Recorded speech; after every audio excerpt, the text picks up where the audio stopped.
الحمد للہ وکفا وسلام علی عبادہ الذین اصطفیٰ اشہد ان لا الہ الا اللہ وحدہ لا شریک لہ واشہد ان محمدا عبدہ ورسولہ صلی اللہ علیہ وآلہ وسلم۔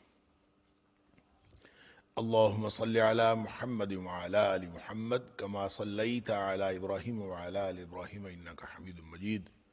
اللہم بارک علی محمد وعلی آل محمد کما بارکت علی ابراہیم وعلی آل ابراہیم انک حمید مجید۔ اما بعد فاعوذ باللہ السمیع العلیم من الشیطان الرجیم من حمزہ ونفخہ ونفثہ۔ بسم اللہ الرحمن الرحیم۔ بل الساعۃ موعدہم والساعۃ ادہیٰ وامر۔ بلکہ ان کا جو وعدہ ہے، وہ جو وقت مقرر ہے، وہ قیامت ہے، اور قیامت جو ہے وہ زیادہ بڑی مصیبت اور بہت ہی تلخ ہے، نہایت تلخ۔ آیت نمبر 46 سورۃ القمر، یہاں سے ہم اللہ کی توفیق سے آج کے سبق کا آغاز کر رہے ہیں،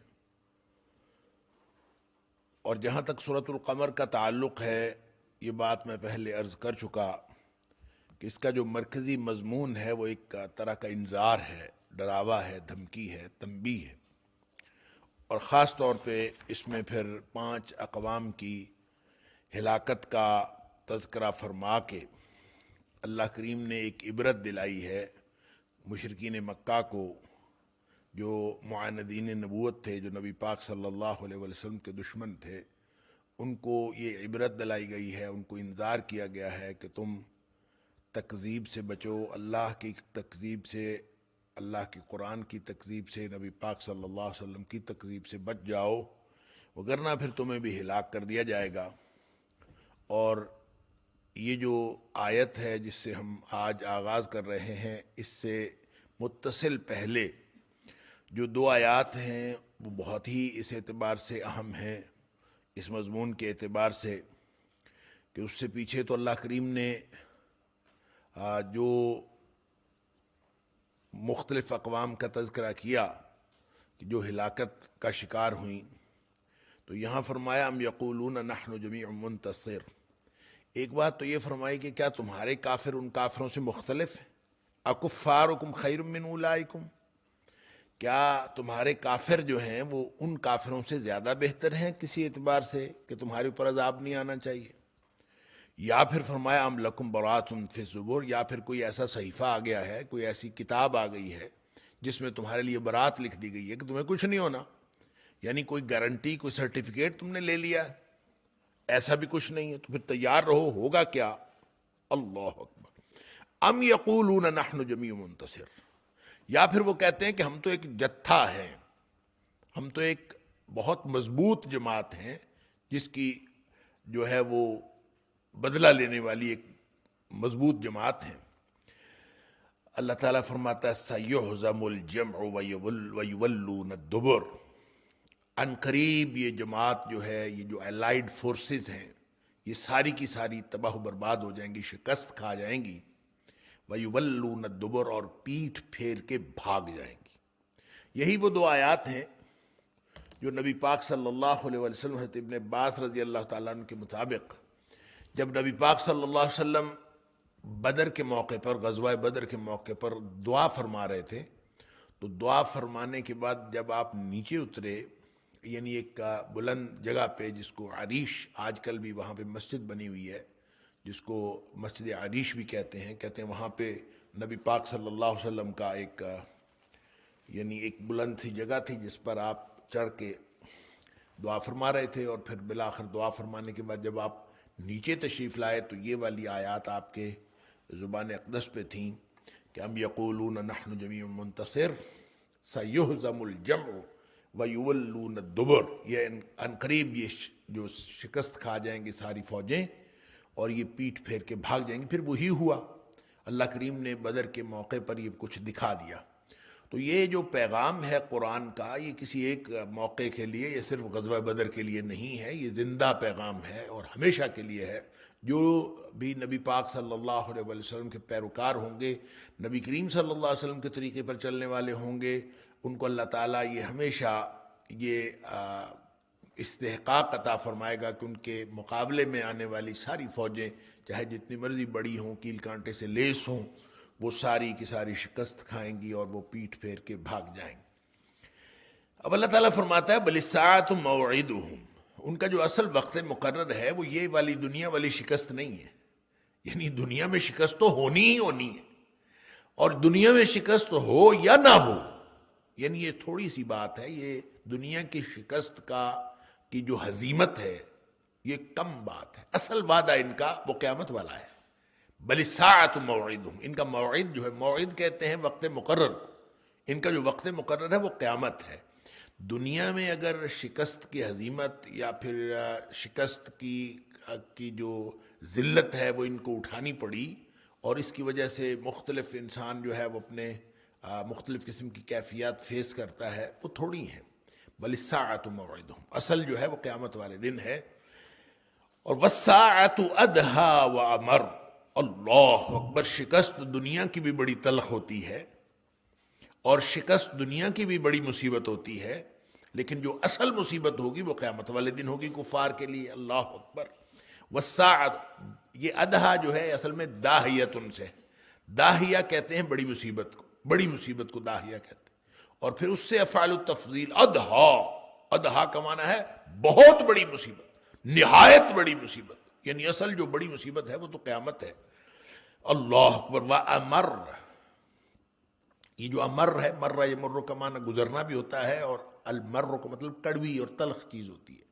امر یہ بھی افعال تفضیل ہے، یعنی نہایت تلخ، وہ جو نہایت تلخ اور ترش جو آپ کے ذائقوں کو تبدیل کر کے رکھ دے اور کچھ نہ بچے، اور انسان جو ہے وہ اس کی جو انسانی کیفیات کے اوپر جو اس کا اثر ہو انتہائی تلخ، تو وہ اصل مصیبت اور اصل جو نہایت تلخ جو بات ہے وہ قیامت کی بات ہے۔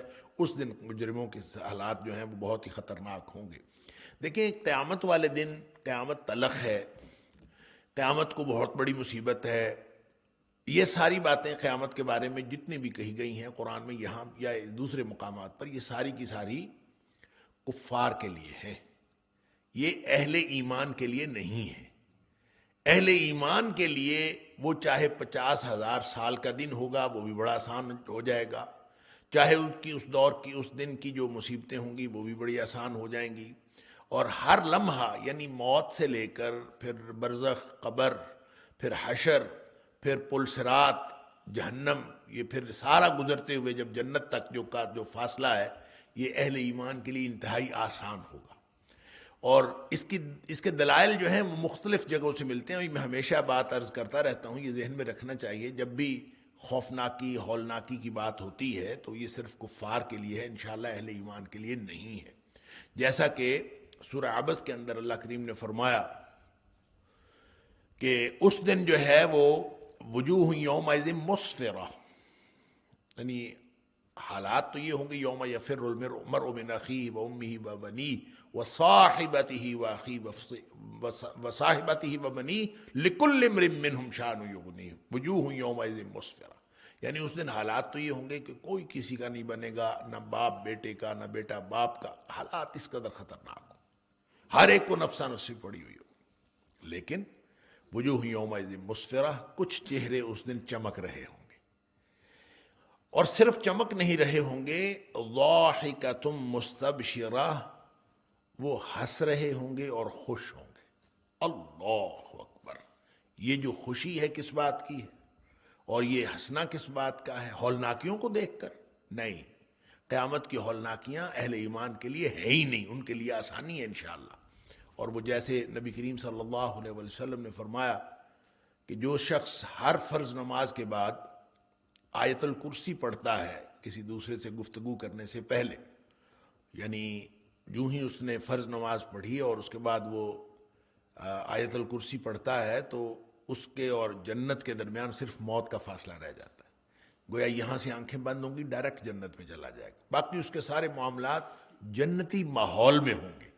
یعنی وہ قبر میں بھی ہوگا تو جیسے حدیث کے اندر آتا ہے، قبر کی طرف کھڑکی کھول دی جائے گی تا حد نگاہ، اس کی قبر وسیع ہو جائے گی، یعنی بظاہر جو چھوٹی سی نظر آنے والی تا حد نگاہ وسیع ہو جائے، اس کو گویا جنت کی نعمتیں ساری کی ساری میسر ہوں گی، اور وہ باقی سارے مراحل اس کے جنت میں طے ہوں گے۔ اس لیے یہ جو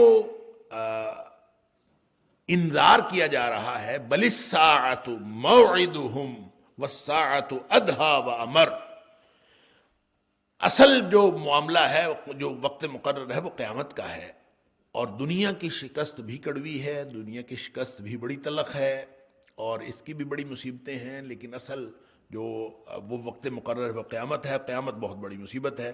کیا ہوگا تب؟ ان المجرمین فی ضلال وسعور۔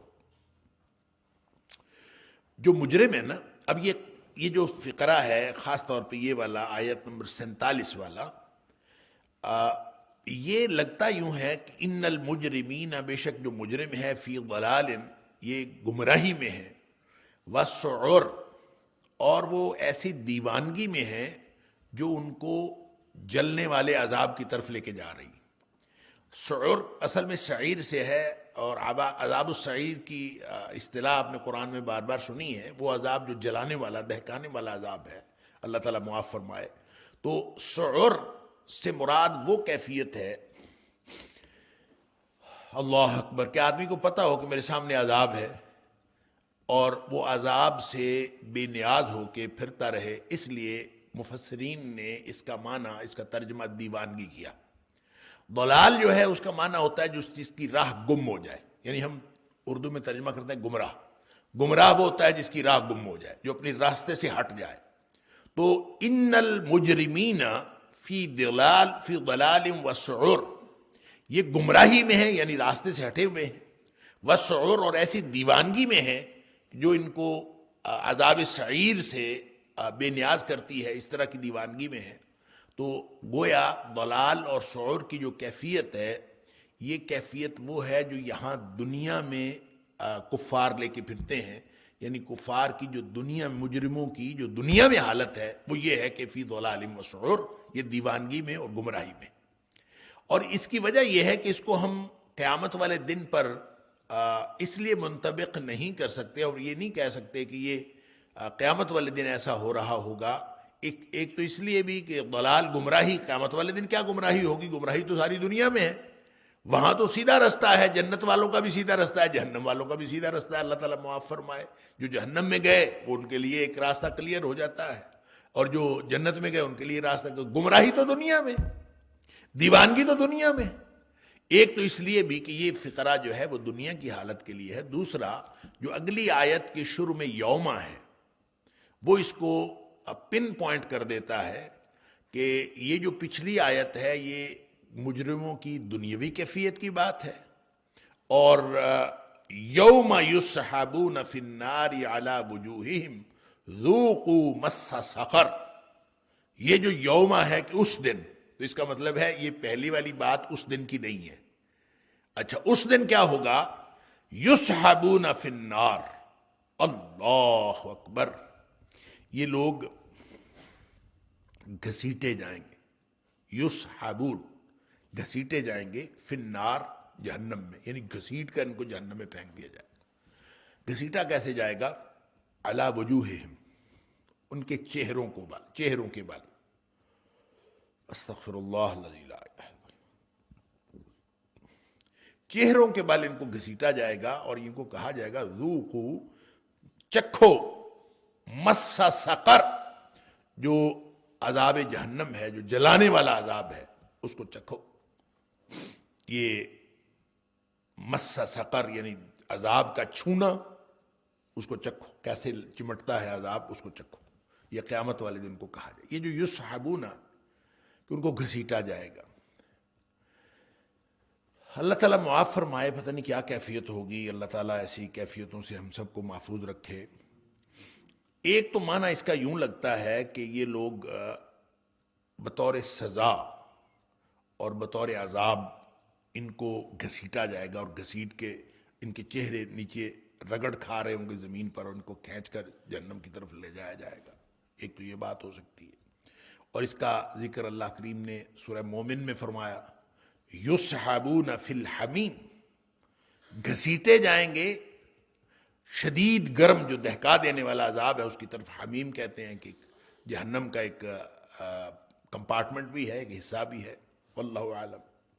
اسی طرح سورہ فرقان میں فرمایا الذین یحشرون علی وجوہہم، کہ اس دن جو مجرم ہیں یہ اکٹھے کیے جائیں گے اپنے چہروں کے بل الی جہنم، جہنم کی طرف، اولئک شر مکانا واضل سبیلا، وہ جو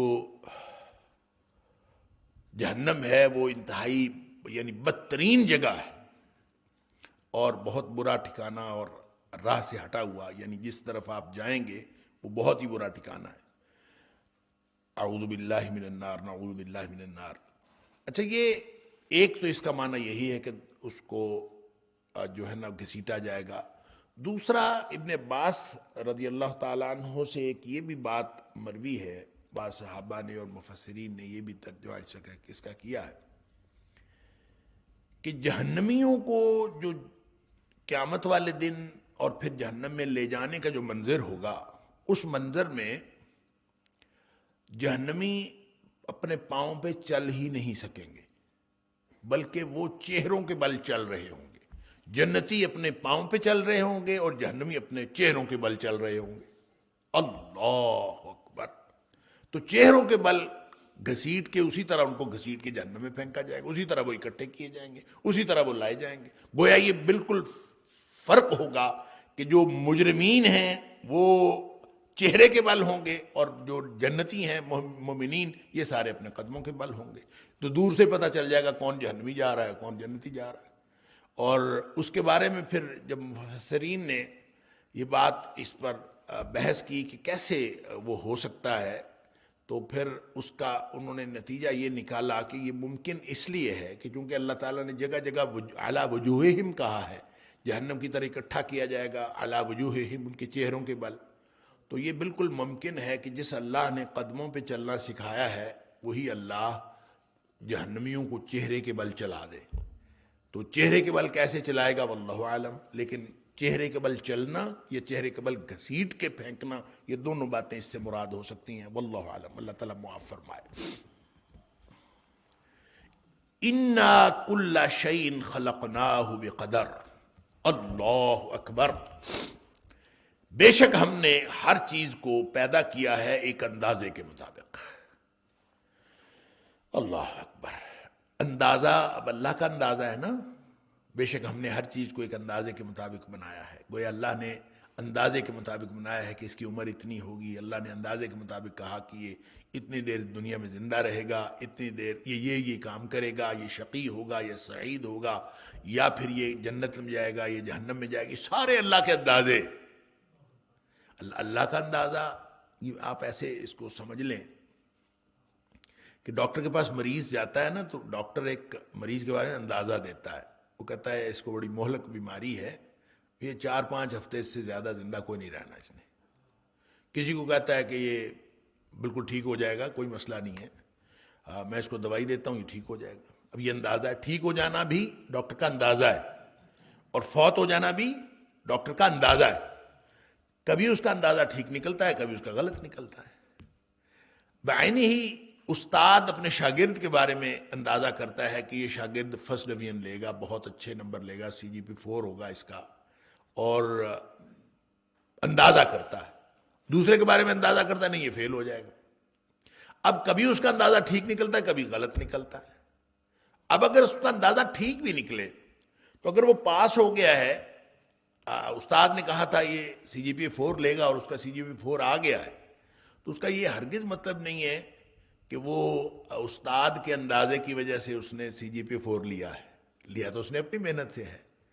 اسی طرح جو فیل ہوا ہے اس کو بھی استاد نے فیل نہیں کیا، وہ اپنے کارکردگی کی بنیاد پر فیل ہوا ہے، استاد نے تو ایک اندازہ کیا تھا۔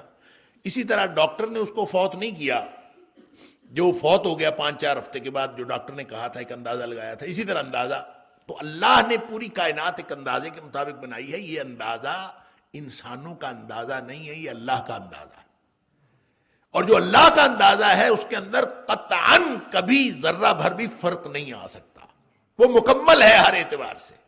لہذا ایک انسانوں کا اندازہ وہ غلط ہو سکتا ہے، اللہ کا اندازہ غلط نہیں ہو سکتا۔ اس لیے اللہ فرماتا ہے اِنَّا كُلَّ شَيْءٍ خَلَقْنَاهُ بِقَدَرٍ، ہم نے ہر چیز جو ہے وہ ایک خاص اندازے اور خاص مقدار کے تحت بنائی ہے۔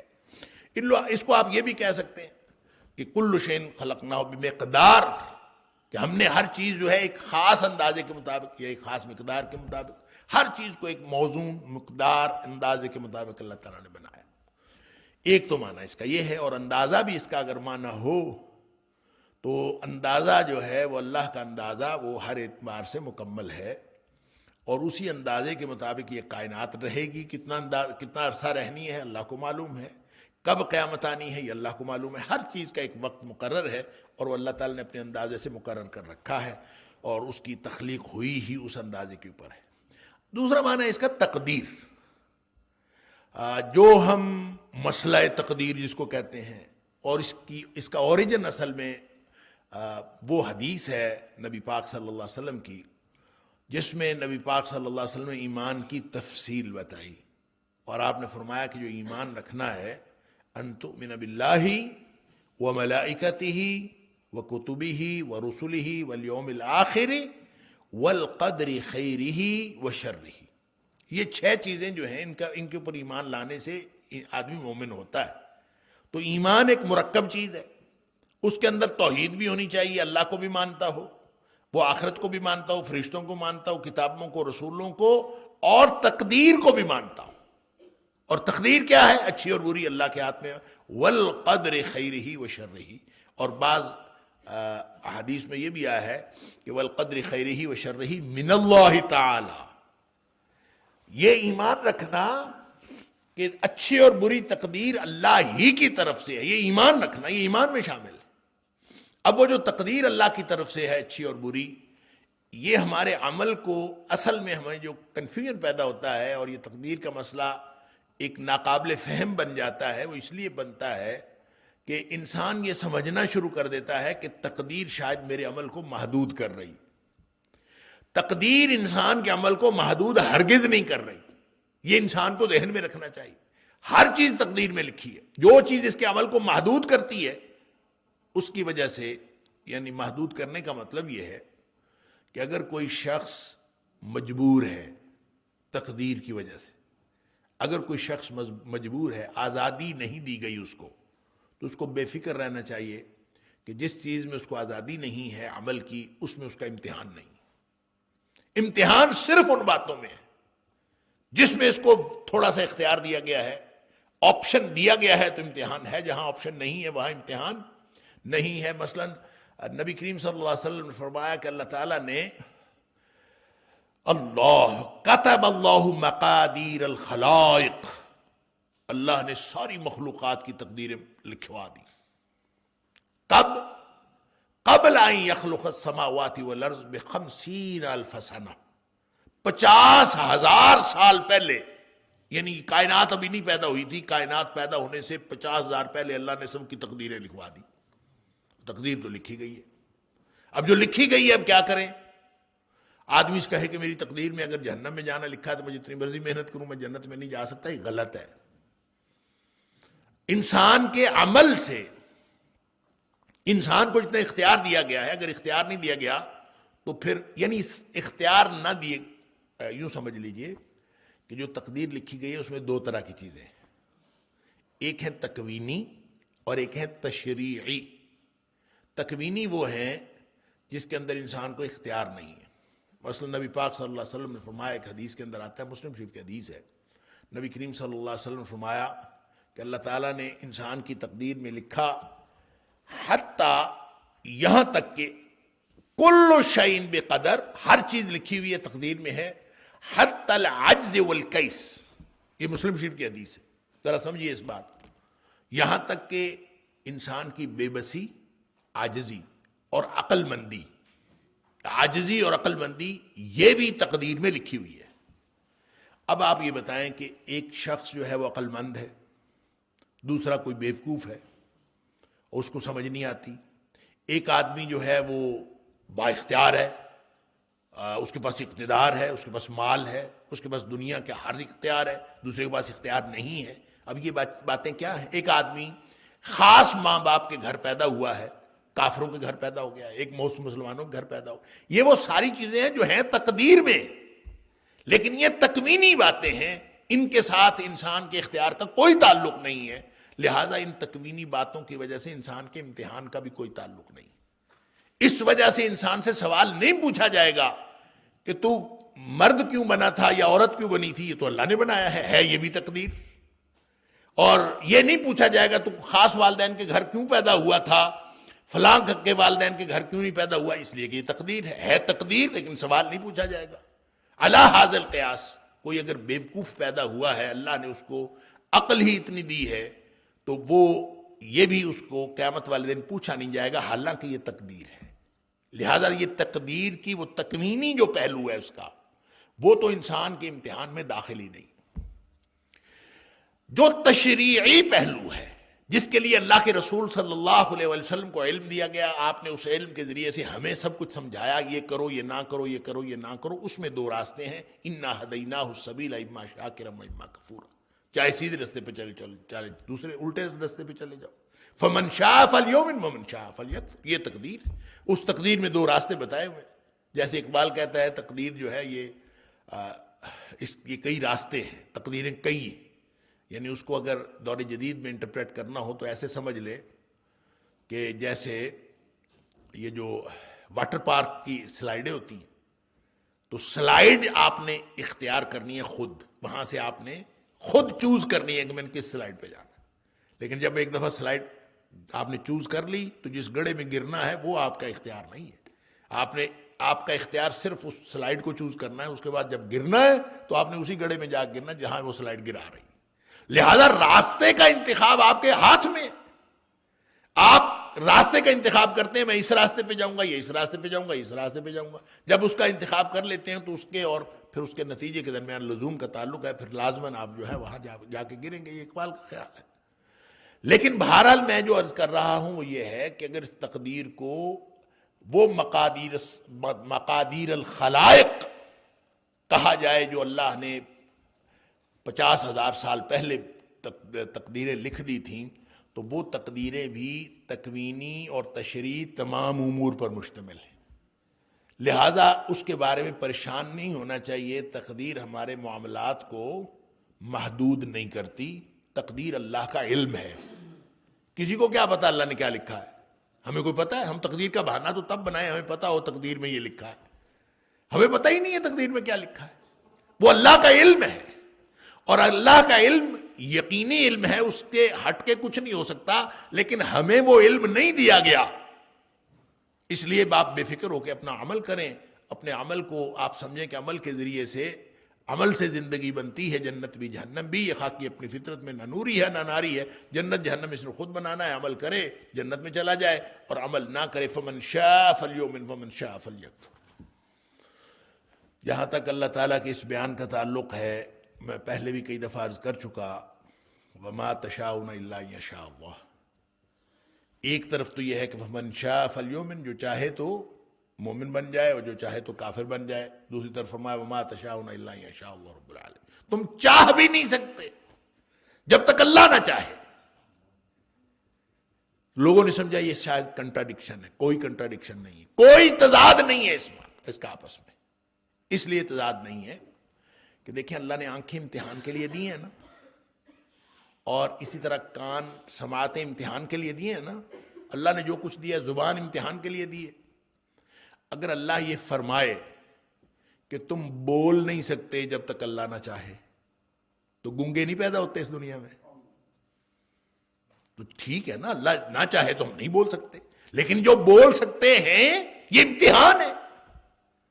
اگر اللہ فرمائے کہ تم دیکھ نہیں سکتے جب تک اللہ نہ چاہے، تو ٹھیک ہے، اندھے پیدا نہیں ہوتے دنیا میں. اسی طرح تم سن نہیں سکتے جب تک اللہ نہ چاہے. درست، یہ بیان اللہ کے اختیار کا بیان ہے کہ تم چاہ نہیں سکتے جب تک اللہ نہ چاہے. تو اس نے تمہیں چاہنے کی بھی صلاحیت دے دی. فمن شاء فلیؤمن فمن شاء فلیکفر. جو چاہے کافر بن جائے، چاہے مومن بن جائے. وہ جو جس طرح سننے کی جو استطاعت دی امتحان کے لیے، اب کیا سنتا ہے اور کیا نہیں سنتا، اور جس طرح دیکھنے کی صلاحیت دی، کیا دیکھتا ہے کیا نہیں دیکھتا، جس طرح بولنے کی صلاحیت دی، کیا بولتا ہے کیا نہیں بولتا، اسی طرح چاہنے کی صلاحیت دی ہے، بھلا کیا چاہتا ہے اور کیا نہیں چاہتا. وہ گرچہ محدود ہے لیکن دی اس کو.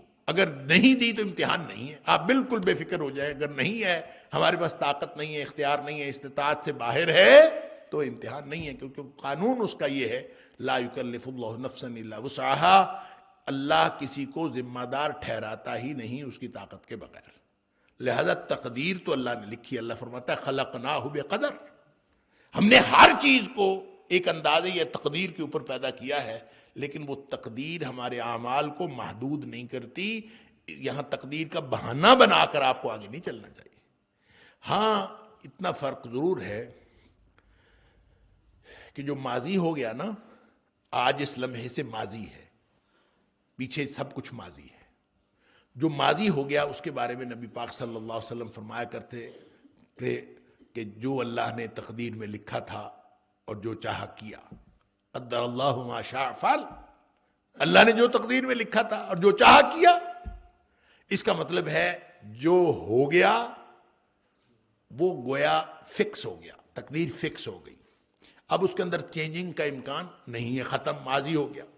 جو مستقبل ہے اس میں ہر لمحہ تبدیلی کا امکان ہے، کیونکہ ہمیں تو پتہ ہی نہیں اللہ نے کیا لکھا ہے. ہم اس میں اللہ نے کیا لکھا ہے کیا نہیں لکھا، کہاں تبدیلی ہو سکتی، ہو سکتا ہے اللہ تعالیٰ نے وہاں آپشنز لکھے ہوں، یہ کرے گا تو اس کو یہ ملے گا، یہ کرے گا تو اس کو یہ ملے گا، ہو سکتا ہے تقدیر لکھی ہے ایسے ہو، ہمیں کیا پتا. لہذا خام خواہ تقدیر کا بہانہ.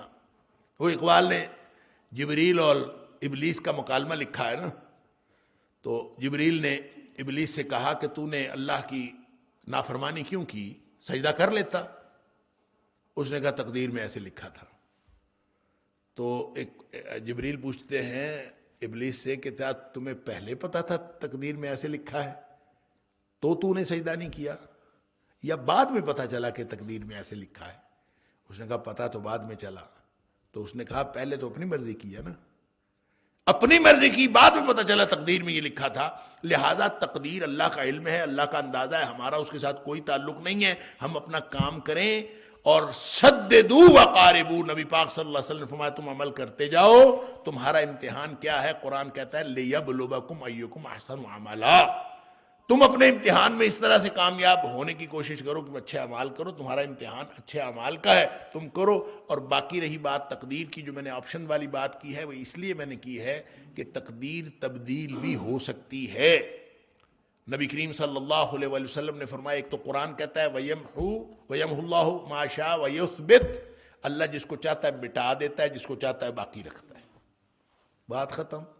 اللہ کا کام ہے، اللہ کے پاس، اللہ کا علم ہے، اللہ کے پاس ہے تقدیر، کیا لکھی کیا نہیں لکھی اس کا معاملہ ہے. وہ چاہے تو قلم پھیر دے، وہ چاہے تو اس کو مٹا دے، چاہے اس کو قائم رکھے، یہ اس کا کام ہے، ہمارا کام ہے ہی نہیں، ہمارا تعلق ہی کوئی نہیں اس کے ساتھ. لہذا تقدیر کا بہانہ بنا کے جو عمل نہیں کرتا نا، وہ سب سے بڑا بدبخت ہے.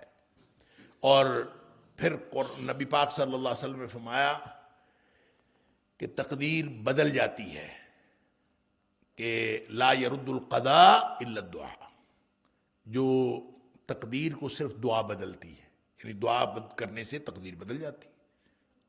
اور اس کا ثبوت وہ بھی ہے جو نبی پاک صلی اللہ علیہ وسلم نے فرمایا کہ جو کوئی شخص بھی دعا کرتا ہے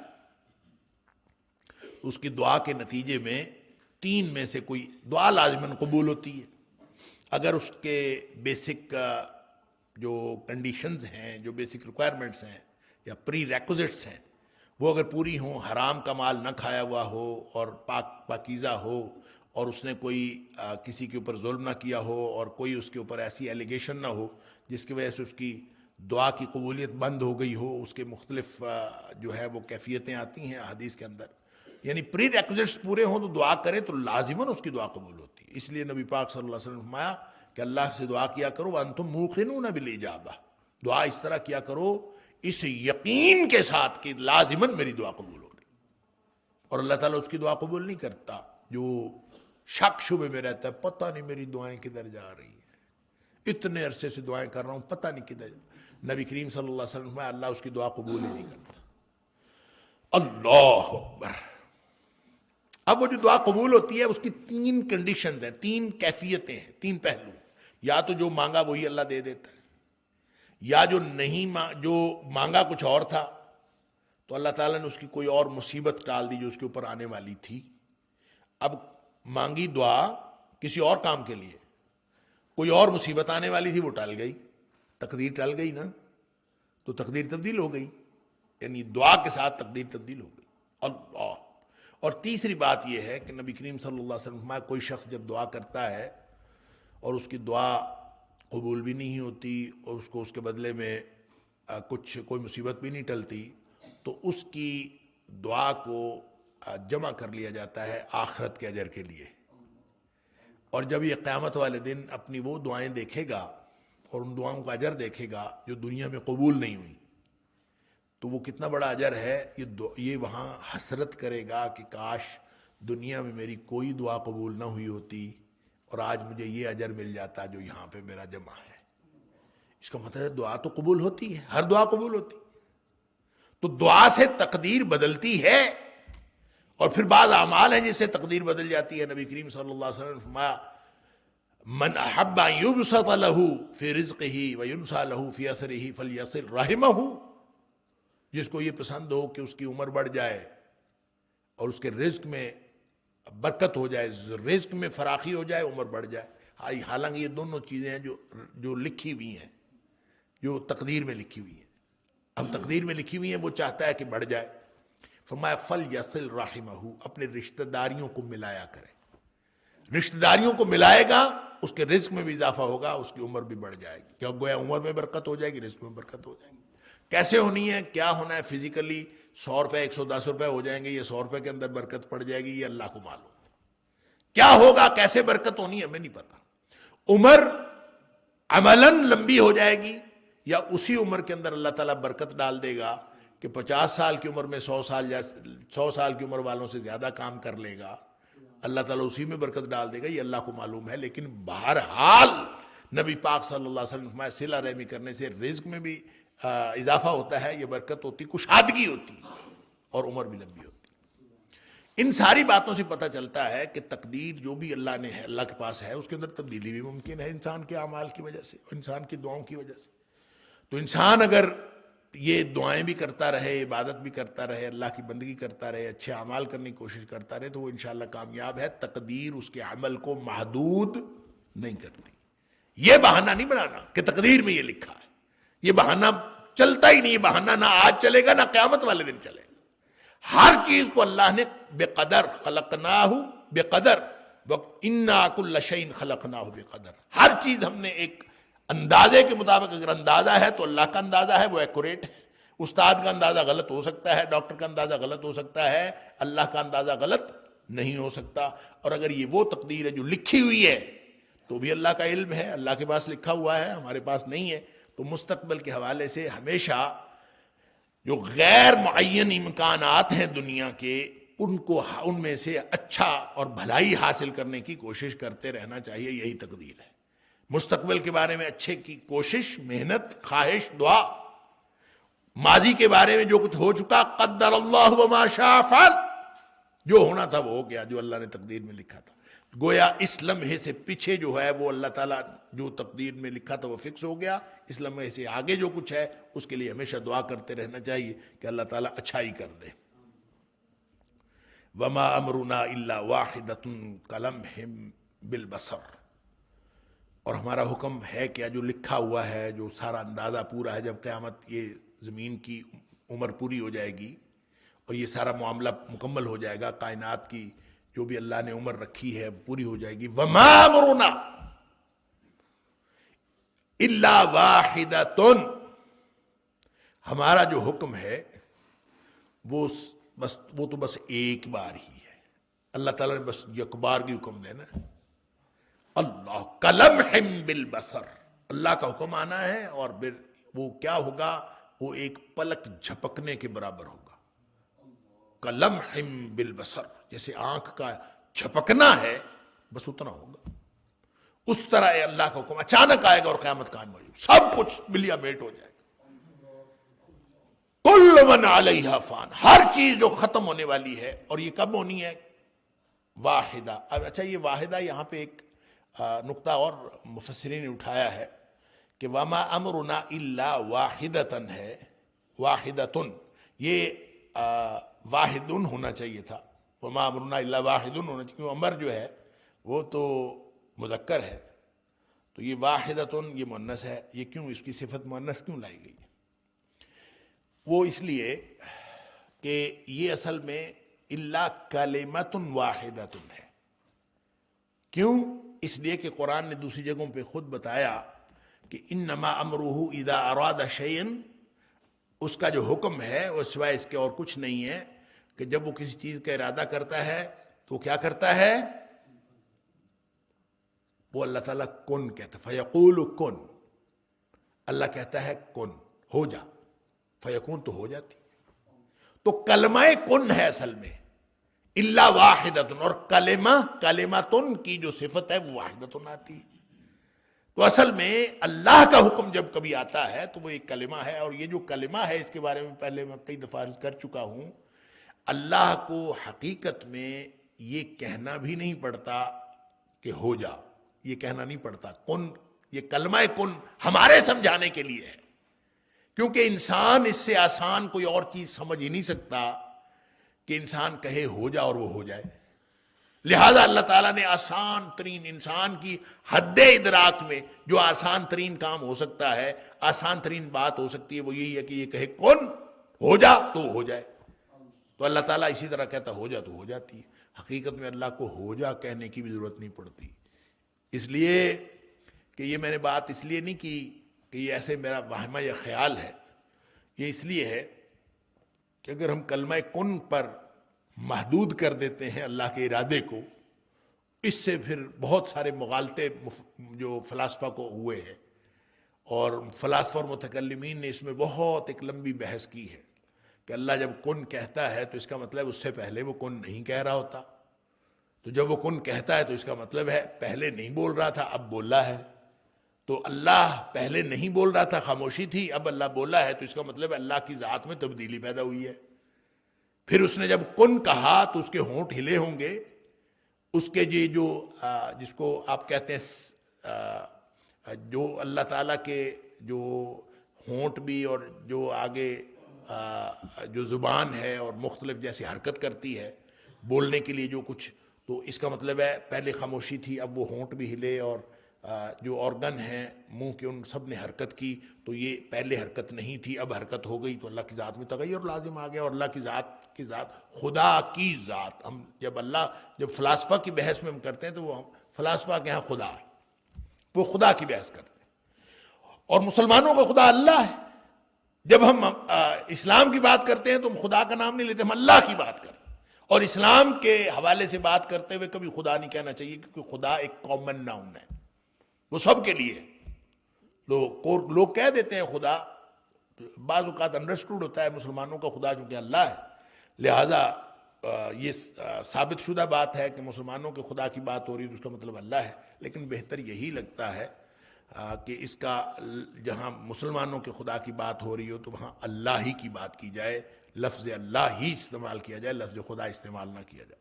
لیکن بہرحال فلاسفہ کہتے ہیں کہ تغیر خدا کی نوعیت کے خلاف ہے. وہ خدا ہو ہی نہیں سکتا جس کے اندر تغیر ہو. جب تغیر نہیں ہو سکتا تو اس کا مطلب پھر وہ کن نہیں کہتا. جب وہ کن نہیں کہتا، یہ لمبی بحث ہے، میں صرف خلاصہ بتا رہا ہوں. اس میں وہ کہتے ہیں جب اللہ کن نہیں کہتا اور کلمہ کن سے یہ کائنات نہیں پیدا ہوئی تو پھر کیا کریں ہم؟ لہذا انہوں نے کہا جب سے اللہ تب سے کائنات.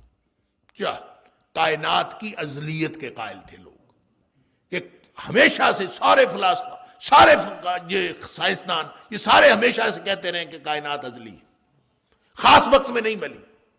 یہ تو سٹیفن ہاکنگز، یہ تو ابھی چند دہائیوں پہلے کی بات ہے کہ اس نے کہا کہ بہت بڑی ڈسکوری ہوئی ہے.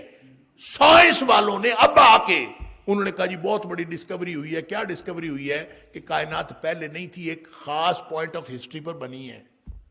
اب آ کے ان کو پتہ چلا ہے، جبکہ قرآن کہتا ہے کہ یہ قرآن نے 1500 سال پہلے بتا دی تھی کہ زمین، کائنات، آسمان، کوئی چیز بھی اس کائنات کی، سورج، چاند، ستارے، سولر سسٹم، کوئی چیز بھی ایسی نہیں ہے جو اپنی حیثیت میں ہو، سب اللہ کے کلمہ کن کے اوپر منحصر ہے.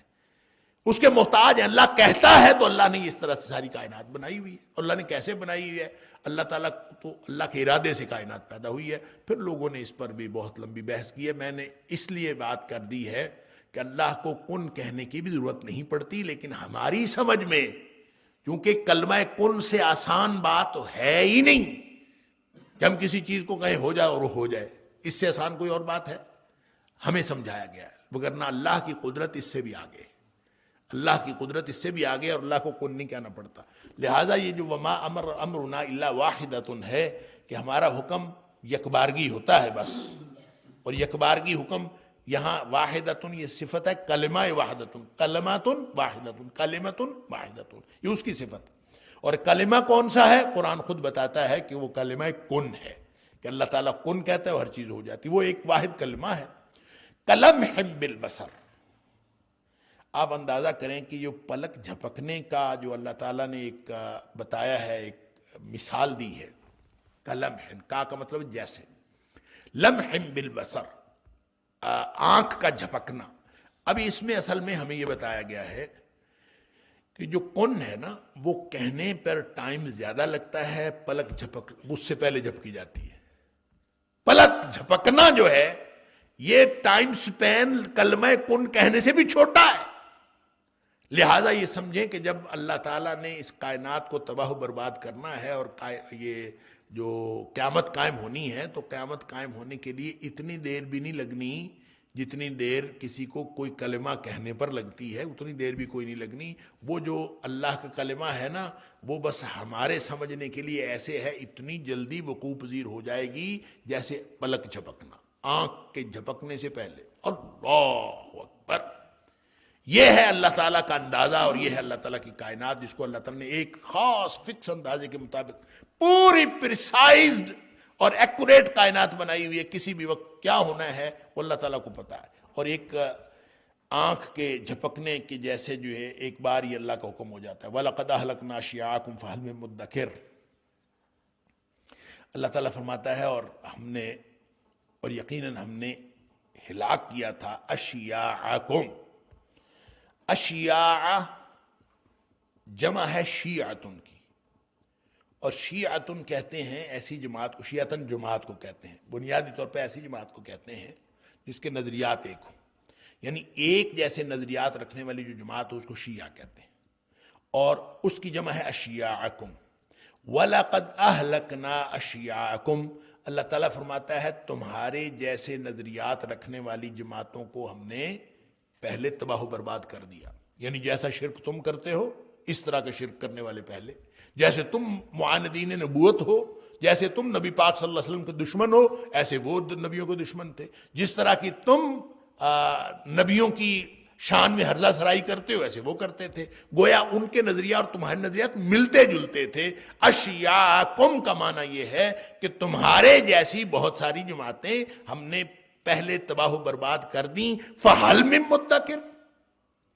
جب وہ تباہی و بربادی آئی تھی تو وہ بھی پلک جھپکنے میں آئی تھی. اللہ!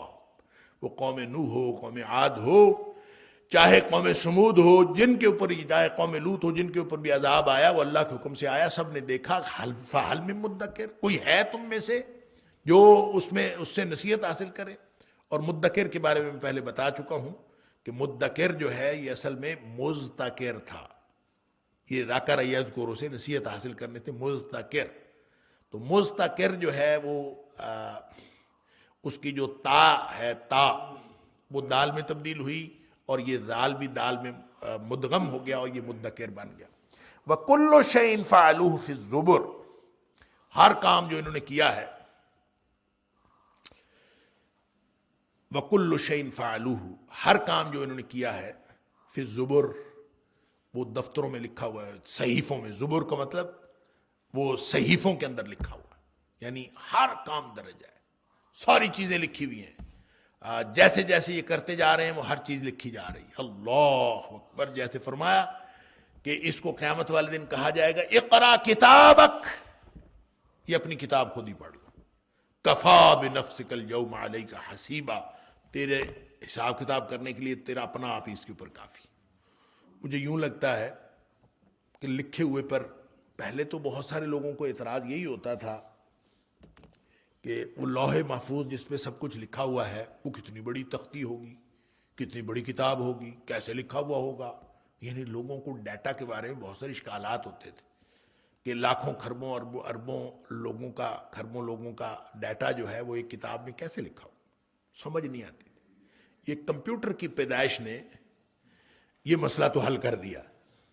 اب لوگوں کو پتہ چل گیا ہے کہ وہ جو پہلے ہارڈ ڈرائیو بہت بڑی ہوتی تھی، اب ہوتے ہوتے چھوٹی ہوتے ہوتے ایک چپ بھی بن گئی. ایک چپ کے اوپر اتنا ڈیٹا آ سکتا ہے، اللہ اکبر. لیکن یہ انسانوں کی بنائی ہوئی چپ ہے. اللہ کی بنائی ہوئی چپ کے بارے میں کیا خیال ہے؟ ہو سکتا ہے وہ لوح محفوظ جس کو تختی کہا گیا نا، وہ چھوٹی سی سم جو ہے جیسے ہماری سم ہوتی ہے، اس طرح کی بہت ہی ادنا چھوٹی سی، اس کے اوپر سارا ڈیٹا آ گیا، وہ اللہ کی سم ہے. اسی طرح یہ جو اقرا کتابک ہے کہ یہ پڑھو اپنی کتاب، مجھے یوں لگتا ہے واللہ عالم، مجھے یوں لگتا ہے یہ بالکل ایسے ہی ہے جیسے آج کل یہ جو تصویریں نہیں کھینچ رہے تھے، یہ جو سیف سٹی کیمرے ہیں، تو یہ تصویریں کھینچ کے، اور پوری دنیا میں یہ ایک سسٹم رائج ہے. ہمارے آج کل آنے کی کوشش کر رہا ہے، اور اگرچہ اس کے اندر ایکوریسی ابھی اتنی نہیں آئی. تو پوری دنیا میں یہ ہے کہ جب وہ کوئی وائلیشن کرتا ہے تو اس کی تصویر کھینچ لی جاتی ہے، اور تصویر کھینچ کے وہ ٹائم کے ساتھ بھی، ٹائم بھی لکھا ہوتا ہے، اس کی تصویر بھی ہوتی ہے، اس نے جو وائلیشن کی ہوتی ہے اس کی تصویر بھی ہوتی ہے، وہ گھر آ جاتا ہے لیٹر. اب وہ جب انسان دیکھتا ہے تو آدمی کے پاس اس کو ڈینائی کرنے کا کوئی چانس نہیں ہوتا.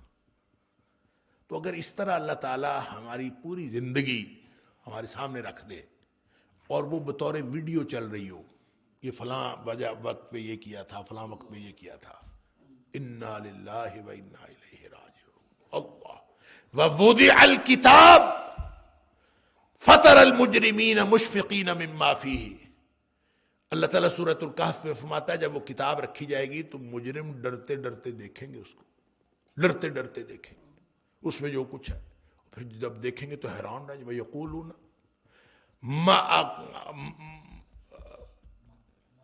ما لہذا الکتاب، یعنی ڈرتے ڈرتے دیکھیں گے تو حیران ہو جائیں گے یہ کیسی کتاب ہے. لا یغادر صغیرۃ ولا کبیرۃ الا احصاها. اس نے کوئی ہماری بات نہیں چھوڑی، نہ کوئی چھوٹی بات چھوڑی ہے، نہ کوئی بڑی بات چھوڑی ہے، ہر چیز اس کے اندر لکھا ہوا.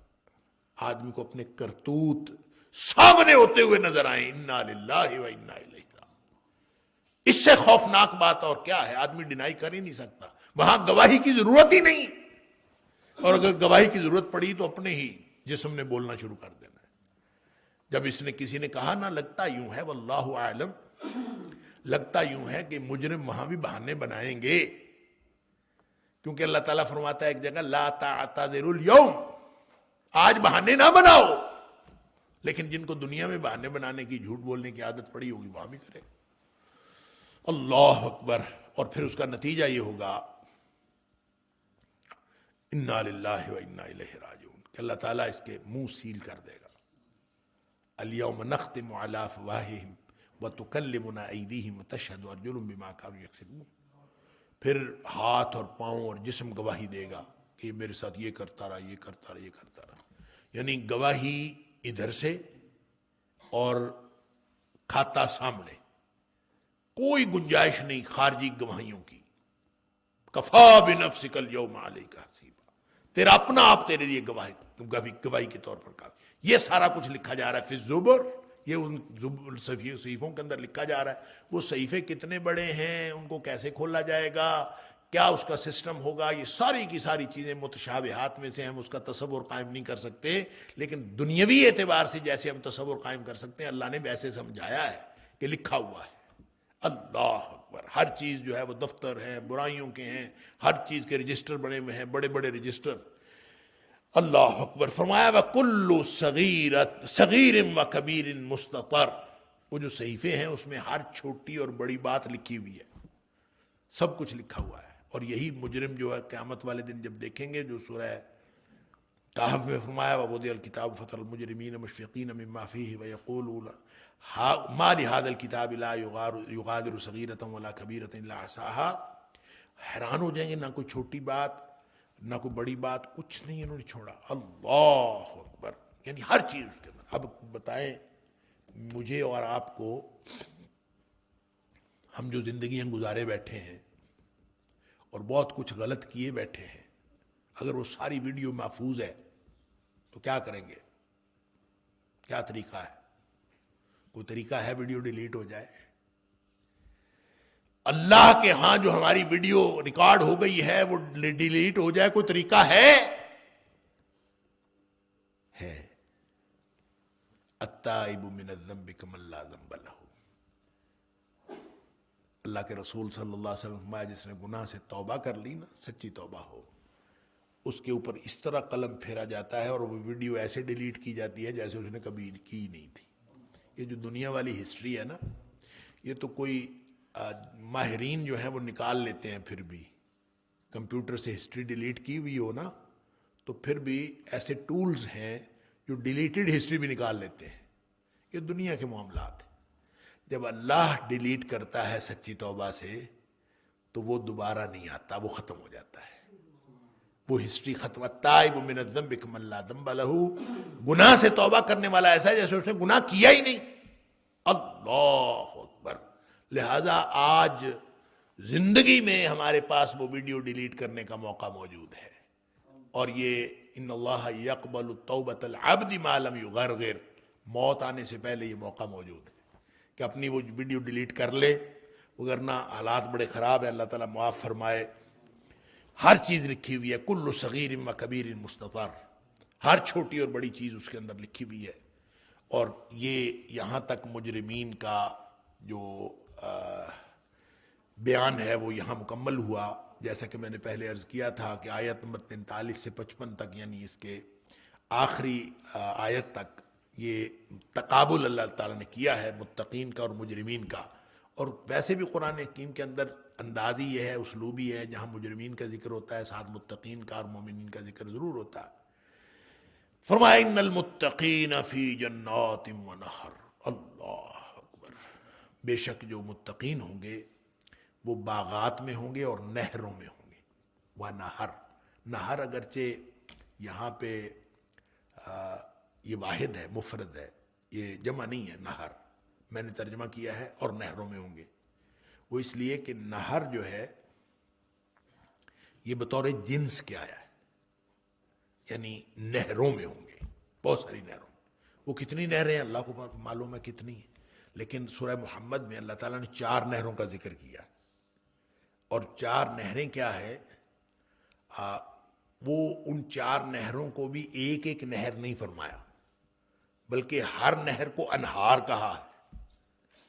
سورہ محمد کے اندر ہم پڑھ آئے ہیں، یعنی فرمایا انہار من ماء غیر آسن، ایسی نہریں ہوں گی پانی کی، ایسا پانی جو کبھی بھی بدبودار نہیں ہوگا، وہ کبھی پرانا نہیں ہوگا، اور اس کا ذائقہ تبدیل نہیں ہوگا، یعنی رنگ نہیں بدلے گا، پانی شاندار پانی۔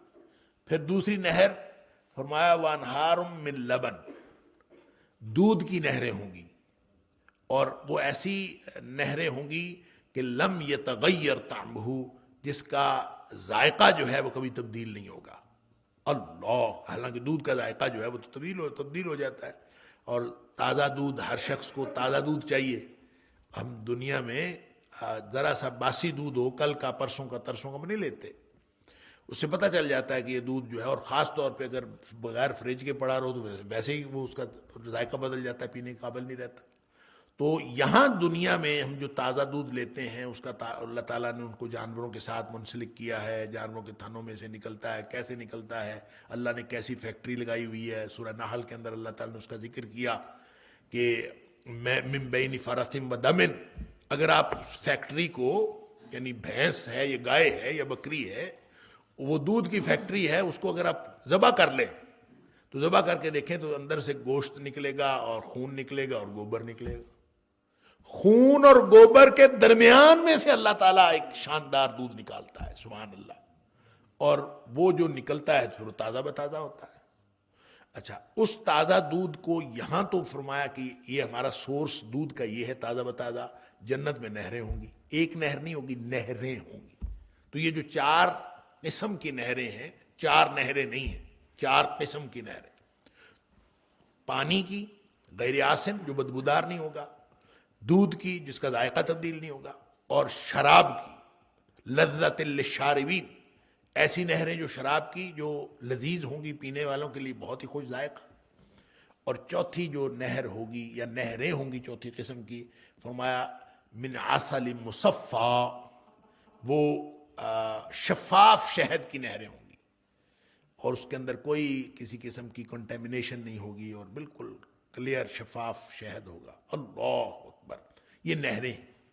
یہاں میں نے عرض کیا کہ یہاں اللہ کریم نے مفرد استعمال کیا، وَنَہر، متقین باغات میں ہوں گے، نہروں میں ہوں گے۔ اور یہ باغات اور نہریں کیا چکر ہے، واللہ عالم، اللہ کو معلوم ہے کہ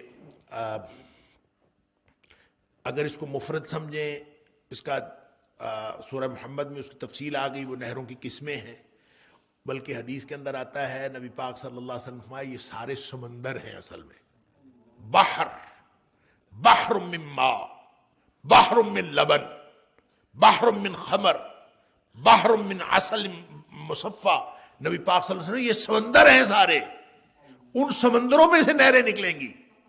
اب کیا ہے سمندر، کیا ہیں نہریں، کیا ہیں، کیسے نہریں نکلیں گی، واللہ عالم۔ ایک حدیث میں نبی پاک صلی اللہ علیہ وسلم فرمایا جب بھی جنت مانگیں اللہ سے تو جنت الفردوس مانگا کریں، اس لیے کہ فردوس کی جنت جو ہے وہ سب سے اعلیٰ ہے، سب سے اوپر ہے، اس سے اوپر اللہ کا عرش ہے، کوئی اور چیز نہیں ہے، ساری جنتوں سے اوپر سب سے۔ اور پھر فرمایا اسی میں سے نہریں نکلتی ہیں، یعنی فردوس میں ہی سارا منبع اور ماخذ، سرچشمہ ان نہروں کا وہیں پہ، وہیں سے نہریں نکلتی ہیں، کدھر کدھر جاتی ہیں، کیا حالات ہے، وہ نہریں کیا ہیں کیا نہیں ہیں، واللہ عالم، ہم اس کو سمجھ نہیں سکتے، نہروں کی کیفیت کیا ہے، باغات کی کیفیت کیا ہے۔ اور یہ بات میں پہلے کئی دفعہ عرض کر چکا ہوں کہ قرآن نے جو ڈسکرپشن دی ہے جنت کی، وہ ہمیشہ یہی دی ہے کہ جنات تجری من تحت الانہار، باغات ہیں، جنتیں ہیں، ان کے نیچے نہریں جاری ہیں، باغات ہیں ان کے نیچے نہریں جاری ہیں، باغات ہیں ان کے نیچے نہریں جاری ہیں۔ اب باغات کے نیچے نہریں کیسے جاری ہیں، واللہ عالم، ہو سکتا ہے کہ اوپر باغات ہوں، نیچے پانی چل رہا ہو، واللہ عالم، ایسے ہو سکتا ہے، یا پھر ایسے ہو سکتا ہے جیسے پہاڑوں کے اوپر باغات ہوتے ہیں، نیچے پانی چل رہا ہوتا ہے، جیسے ہم دنیا میں دیکھتے ہیں۔ تو یہ لگتا یہ ہے کہ جیسے میں نے پہلے عرض کیا تقدیر کے حوالے سے اور کن کے حوالے سے کہ انسان کے حد ادراک کو بیان کیا گیا ہے انسان کی تفہیم کے لیے، اسی طرح یہ جو جنت کی ڈسکرپشن ہے، حسن و جمال کا جو انسان کا تصور ہے، اس کی جو ادراک کی آخری حد ہے نا حسن و جمال میں، وہ یہی ہوتی ہے کہ گرینری ہو اور اس کے ساتھ پانی ہو۔ گرینری کے ساتھ پانی یہ انسان کے حسن کی جو حس ہے اس کی آخری حد ہے۔ اسی لیے ہم جو پہاڑوں میں دیکھنے جاتے ہیں تو باغات اور یہ اوپر باغات ہوتے ہیں، نیچے پانی ہوتا ہے، اور کیا ہوتا ہے۔ اور اسی طرح جو کوئی شخص اپنے گھر میں جو صاحب وسیلہ ہوتا ہے، جس کو اللہ تعالیٰ نے اچھا مال دیا ہوتا ہے، صاحب مال کوئی ہوتا ہے، تو وہ اپنا گھر بناتا ہے تو اس میں وہ فاؤنٹین ضرور رکھتا ہے، اور اس میں گرین لان ضرور بناتا ہے، گارڈن ضرور بناتا ہے۔ اور یہ صرف پاکستان کی بات نہیں ہے، یہ پوری دنیا میں ایسے ہے۔ گارڈن کسی کے گھر میں ہونا اور پھر پانی ہونا، یہ دونوں باتیں ایک بہت ہی انسان اس کو یہ انسان کے حسن و جمال کی ایک ایسی حس ہے جو سارے انسانوں میں کامن ہے، سارے ہی اس کو سمجھتے ہیں۔ تو گویا اللہ تعالیٰ نے یہ جو ڈسکرپشن دی ہے انسان کے حصے جمال کی آخری حد ہے، اس لیے دی ہے، وگرنہ جنت جو ہے وہ ایسی نہیں ہے۔ جنت کیسی ہے اس کے لیے تو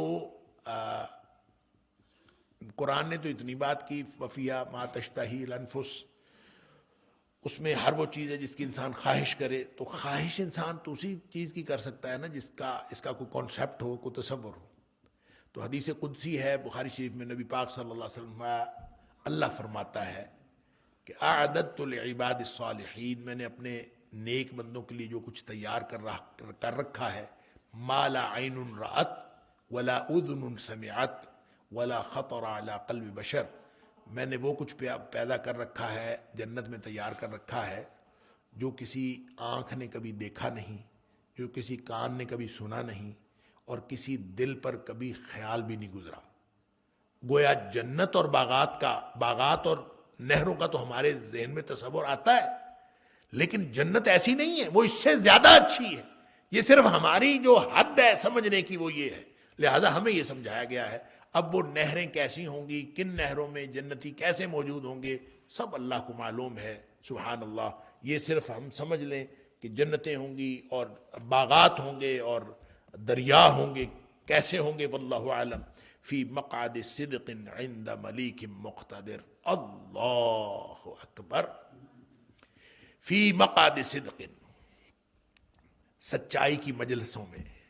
کہاں ہوں گے یہ سارے متقین؟ یہ باغات میں اور نہروں میں ہوں گے، لیکن کہاں؟ فی مقعد صدق، سچائی کی مجالس میں. سچائی کی مجلسیں کوئی ہوں گی. اچھا، مجلس اور مقعد میں تھوڑا سا فرق ہے، یعنی سمجھ لیجئے قرآن میں مجلس کا لفظ بھی اس طرح سے استعمال ہوا ہے کہ جب تم بیٹھو آپس میں، تو آپس میں بیٹھنا مجلس ہوتا ہے، بیٹھنا تھوڑی دیر کے لیے. اور مقعد جو ہوتا ہے اس کا معنی ہوتا ہے ٹھہرنا. مقعد کا معنی ہوتا ہے ٹھہرنا، اس میں ٹھہراؤ کا معنی پایا جاتا ہے. یعنی یہ نہیں صرف کہ تھوڑی دیر کے لیے بیٹھے اور اٹھ گئے. مقعد وہ ٹھہرنا، وہ بیٹھنا ہوتا ہے جس میں انسان ٹھہر جائے. جیسے قرآن میں اور بھی جگہوں پہ یہ آیا ہے، جیسے فرح المخلفون بمقعدہم خلاف رسول اللہ صلی اللہ علیہ وسلم.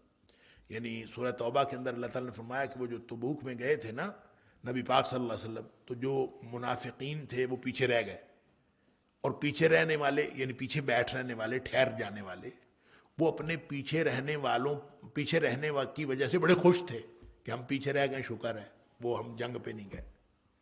اللہ تعالیٰ نے ان کا ذکر. مقعد کا معنی ٹھہرنا، پیچھے تھوڑی دیر کے لیے نہیں، اس کے اندر استقلال پایا جاتا ہے. اسی طرح لا یستوی القاعدون، کہ جو ٹھہرنے والے ہیں، یعنی بیٹھنے والے یا ٹھہرنے والے، تو اس کے اندر اسی طرح عن الیمین وعن الشمال قعید سورہ قاف کے اندر تو مختلف جو قاعدہ والقواعد من النساء بھی آتا ہے. تو قاعدہ کے اندر زیادہ وسعت ہے اور ٹھہراؤ ہے اور استقلال ہے جلسہ کی نسبت. لہذا یہ جو مجالس ہوں گی یہ صرف عارضی نہیں ہوں گی، یہ مستقل وہاں ٹھہراؤ ہے. اور مستقل ٹھہراؤ کہاں ہے؟ سچائی کی محفلیں ہیں. اللہ فی مقعد صدق، فی مقعد صدق، سچائی کی مجالس کے اندر. وہ یعنی سچائی کا محلہ کہہ لیں، سچائی کا شہر کہہ لیں، اس کو جو مرضی ترجمہ کر لیں. ترجمہ تو ہم کرتے ہیں سچائی کی مجالس میں ہوں گے. اور سچائی، لیکن میں نے عرض کیا سچائی کے ساتھ ٹھہرے ہوئے ہوں گے. اور مقعد کا مطلب مقعد مجلس سے زیادہ وسیع ہے، اب وہ ٹھہرے ہوئے ہوں. اب یہ جو صدق ہے یہ گویا سچائی کے لیے، جو شخص سچائی کے ساتھ جو کام کر رہا ہو اس کے لیے جو اعلیٰ ترین لفظ ہو سکتا ہے وہ صدق. جیسے رب ادخلنی مدخل صدق واخرجنی مخرج صدق. اب وہ جو اس کی جو صفت ہے اس کو صرف صدق کے ساتھ بیان کیا گیا ہے. اللہ حاضر القیاس قرآن لسان صدق، سچائی کی زبان، سچائی کا نکلنا، سچائی کا داخل ہونا، سچائی کی زبان. اور اس طرح سے مختلف جو ہے وہ سچائی کے وہ کیا ہوتے ہیں، گویا اس کے اندر ایسی صفت پیدا ہوتی ہے جو صادقین کی ہوتی ہے، جو سچوں کی ہوتی ہے. اور اس صفت کی وجہ سے یہ اس کو فرمایا مقعد صدق، ایک سچائی کی محفل ہوگی. یہ اس اعتبار سے بھی سچائی کی مجلس ہوگی کہ نبی پاک صلی اللہ علیہ وسلم نے فرمایا، بلکہ قرآن بھی کہتا ہے کہ جب یہ لوگ جائیں گے نا جنت میں، ان کے دو آپریشن ہوں گے. یعنی اہل ایمان جب جنت میں جائیں گے تو ان کے دو آپریشن ہونے ہیں. میں اس کو آپریشن کہتا ہوں اپنی زبان میں، کہ ایک فزیکل آپریشن ہونا ہے، سارے جوان بن کے جانے، کوئی شخص بوڑھا نہیں ہوگا، کوئی بچہ نہیں ہوگا سب. اور اللہ تعالیٰ نئے جسم دے گا، نئے خوبصورت جسم ہوں گے، اس کے اندر خوبصورتی کے اعتبار سے بھی، ہر اعتبار سے بھی ہر وقت اضافہ ہوتا جائے گا، کوئی چیز بچے گا. ایک جو ہے وہ اللہ تعالیٰ باطن کا بھی آپریشن کرے گا، جو انسان کے دل و دماغ کی ساری قدورتیں، نفرتیں، نیگیٹو سوچیں، ہر چیز ختم ہو جائے گی. وہاں پہ سب جو ہے وہ ایک دوسرے کے جیسے بھائی ہوتے ہیں، جیسے ایک دوسرے کے ساتھ خیر خواہ ہوتے ہیں. کوئی کسی کے ساتھ کسی دوسرے کو نفرت، حسد، کبر، نخوت، کوئی ایسی چیز رہے گی نہیں. سب کچھ جو ہے وہ اللہ تعالیٰ ختم کر دے گا. لہذا جو مقعد صدق ہے اس میں جب لوگ بیٹھیں گے، وہ جو جنتی جا کے بیٹھیں گے، اللہ تعالیٰ ہم سب کو ان میں سے کرے، اور اللہ تعالیٰ ہم سب کو مقعد صدق میں جانے والا بنائے. اور ایک تو یہ ہے کہ وہ سچے لوگوں کی ایک بہترین مجلس ہوگی، اور مجلس وہ جو مستقل نوعیت کی ہوگی. اور مستقل نوعیت کی گویا کوئی، میں تو اس کو ایسے سمجھتا ہوں جیسے کوئی محلہ نہیں ہوتا. جیسے نبی پاک صلی اللہ علیہ وسلم جنت الفردوس اوپر اللہ کا عرش ہے، گویا اللہ کے پڑوس میں، تو یہاں اللہ تعالیٰ فرماتا ہے عند ملیک مقتدر. اللہ اکبر. بندہ جو ہے نا وہ کسی جوڈیشل کالونی میں رہتا ہو نا تو وہ ساری دنیا کو بتاتا ہے میں یار جوڈیشل کالونی میں رہتا ہوں، ججوں کے ساتھ رہتا ہوں. ججوں کے ساتھ رہنا ایک بڑی مطلب ایک فضیلت کی بات، بڑی فوقیت. میں یار ججوں کے ساتھ. کوئی اگر سرکاری کالونی میں اس کو کسی ڈی سی کے گھر کے ساتھ گھر مل جائے، وہ ساری دنیا کو بتاتا ہے میرے گھر کے ساتھ ہی ڈی سی کے گھر ہے، ساتھ ہی ڈی سی کا گھر، اور اس کو اپنی عظمت اور فوقیت کی دلیل بناتا ہے. اور اگر دنیا کے کسی وزیر اعظم صدر کے ساتھ اس کو گھر مل جائے، صدر ہاؤس کے ساتھ، وہ صدر ہاؤس کے اندر، تو یہ تو بڑی فضیلت کی بات، ساری دنیا کو بتاتا ہے پرائم منسٹر کا گھر میرا گھر برابر ہے، ہم قریب قریب رہتے ہیں. کیا خیال ہے بادشاہوں کے بادشاہ کے بارے میں، شہنشاہوں کے شہنشاہ کے بارے میں؟ اللہ عند ملیک مقتدر، یعنی پڑوسی طاقت والا، قدرت والا ہو نا، طاقت والا، قدرت والا، بادشاہی والا، ہر طرح کے اختیار والا پڑوسی ہو تو بندہ سمجھتا ہے بس میرے تو سارے کام بن گئے، میرا پڑوسی ایسا ہے. میں تو یہ چھوٹے چھوٹے افسروں کے پڑوس میں کوئی شخص رہتا ہو نا، تھانے دار پڑوس میں رہتا ہو تو بندہ جو ہے وہ ٹکتا نہیں ہے کہیں کہ میرا تھانے دار میرا پڑوسی ہے، کوئی بات نہیں میں کر لوں گا بات. ڈی ایس پی میرے ساتھ رہتا ہے، اے ایس پی میرے ساتھ رہتا ہے. اللہ تعالیٰ فرماتا ہے کہ یہ جو صدق و صفا کی محفلوں والے جو ہیں، یہ محفلیں پتہ کہاں لگیں گی، یہ محلہ پتہ کہاں ہوگا، یہ بیٹھک پتہ کہاں ہوگی؟ عند ملیک مقتدر. یہ ادس بادشاہ، اچھا ملک ہوتا ہے، بادشاہ ملک ہوتا ہے تو اس کو ملیک کہا ہے. ملک بادشاہ ہوتا ہے. ملیک اس میں گویا ایک طرح کا ایک استقلال بھی پایا گیا، اور ایک اس کے اندر ہمیشگی پائی گئی، اور ایک دوسرا اس میں ایک لفظ کا اضافہ کر کے، ایک حرف کا اضافہ کر کے اس کے اندر مبالغہ پایا گیا. یعنی ملیک وہ ہے جو ہر طرح کا اختیار رکھتا ہے، مقتدر اور قدرت رکھنے والا، بہت بڑا بادشاہ. ملیک بہت بڑا بادشاہ، مقتدر انتہائی قدرت رکھنے والا. وہ اگر کسی کو پڑوس مل جائے، سبحان اللہ، اس سے بڑی اور کیا بات ہے. تو فرمایا جو متقین ہوں گے وہ باغات اور نہروں میں تو ہوں گے ہی ہوں گے، ان کے گھر، ان کے آپس کی جو معاملات ہیں، جو اپنے انڈیویجول ان کے گھر ہوں گے وہ تو ہوں گے ہی ہوں گے. جو باہمی معاملات ہوں گے، وہ جو محلہ ہوگا، جو ان کی ویسینٹی ہوگی، جو ان کی لوکیلٹی ہوگی، وہ کیا ہوگی؟ عند ملیک مقتدر. صدق و صفا کا محلہ ہوگا، صدق و صفا کی مجالس ہوں گی، صدق و صفا کی بیٹھکیں ہوں گی. اور ہوں گی کہاں؟ بہت بڑا بادشاہ جو قدرتیں رکھنے والا ہے اس کے پاس ہوں گی. اللہ اکبر. اللہ تعالی ہم سب کو ان میں سے بنائے. اللہ کے فضل اور اس کی توفیق سے سورہ قمر، سورہ القمر جو ہے وہ مکمل ہوئی، اور آگے سورہ الرحمن ہے. اچھا، سورہ الرحمن کے بارے میں دو تین باتیں میں عرض کر دیتا ہوں. ہے تو یہ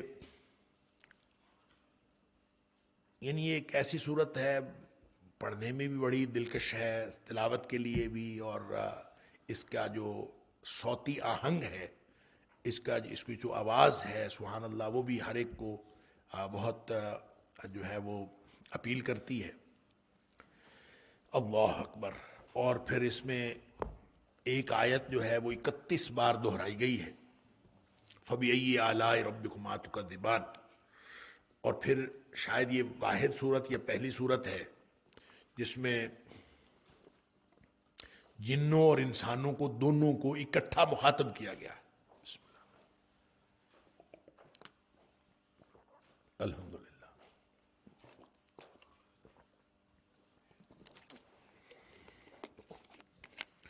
الحمدللہ.